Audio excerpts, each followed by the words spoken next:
You have no idea who you're talking to, do you? Well, you should learn, because anyone that knows me knows I won't tolerate that kind of threat. What am I going to do? I'll put it very simply. If I don't get my money and get it by the end of the day, there's going to be help defray, and you can fake that to the tank. Cut! What are you cutting for? That was going great. Great? Great. Jody, do you have any idea what you just said? Just the last 2 lines. Of course I do. Let's see. I said, there'll be help defray, and you can fake that to the tank. You're right. That's exactly what you said. So tell me, what does that mean? How should I know? I don't write the stuff. I just say what's in the script. No, if you said what was in the script, you would have said, there'll be heck to pay and you can take that to the bank. Oh, well, you're right. That does make a lot more sense. Jody, when we get the script changes right before we shoot, could you look at them with your glasses on, please? I can't. You know how much I hate those things. We're not asking you to wear them on camera. Go to your dressing room, lock the door, no one will see you. Do it for the good of the show, please. Well, if it's for the good of the show, okay. Thank you. Okay, everybody, we'll pick up right here after lunch. That's 1 hour. And Joe, I don't mean an hour and a half. Fran, before you go, we need to talk. It's not a good time, and I'm not in the mood. Well, you better get in the mood. This is very important, and it affects the whole show. Okay, Jody, what's so important? I don't think I like the way my character is developing. I knew it! Well, let me start by reminding you that you're on a soap opera. Characters don't develop here, they just are. That aside, how is your character's being, or lack thereof, affecting the whole show? Hey, if I'm not happy with her, how can the show be any good? Got me there, Sparky. I'm stumped. Guess I'll go to lunch and ponder your quandary. Is that good?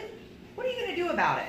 About what? Lunch? Well, I thought I'd start with a salad, then move on to the main course. No. I mean, what about my needs? What about my wants?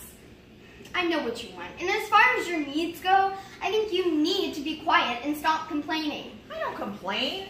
I guess I just have to remind you that a star of my stature requires special handling. Great. I'll put a sticker on you that says this end up. Is your memory really that short? Because mine isn't. A year ago, you were a walk-on nobody with 1 line, and by the time we were finished shooting, you couldn't stop thanking me for my incredible direction, and you couldn't stop kissing my foot. Yeah, well, now the kiss is on the other foot. Do you practice saying stupid things like that? Fine, insult me. But in that year, I've become the hottest star in daytime TV. I'm the woman you love to hate, quote unquote. I've won an Emmy. What does that tell you? Nothing. They gave Marissa Tomei an Oscar. Same thing. Okay, what about these? You think these magazines come after just anybody? You're unbelievable. You're the only person I know who actually enjoys being in a tabloid. Do they write about you? No, I'm brokenhearted. Have you even read these? This one says you had lunch with Elvis on Pluto. How do you know I didn't? I'm going to ignore that. This one, it says you're really Newt Greenwich. And this one, people wrote about your recipe for eggplant parmigiana.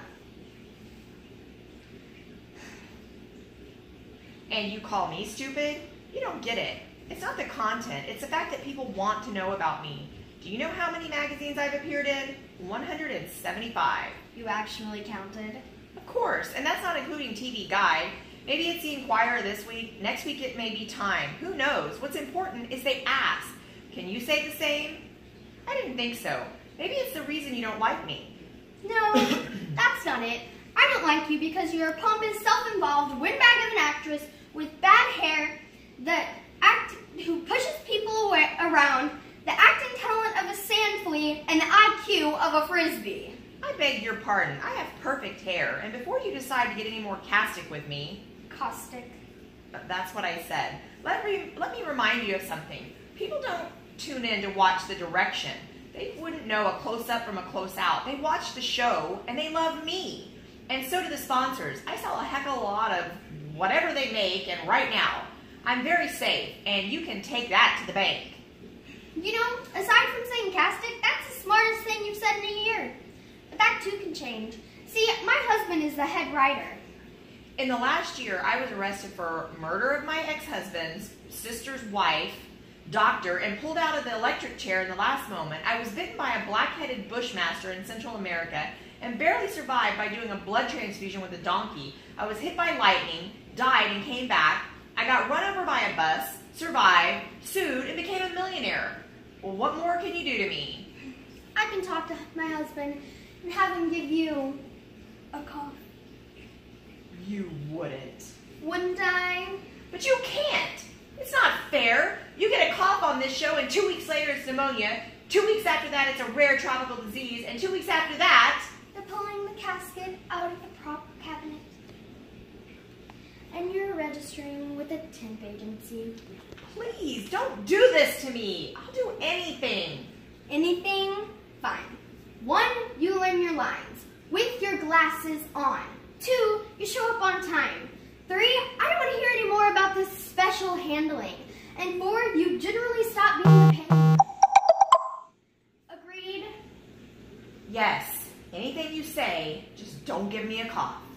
Don't give me a reason to. Now go to lunch. You only have 45 minutes. I'll be back at 40. Actors, they're such children.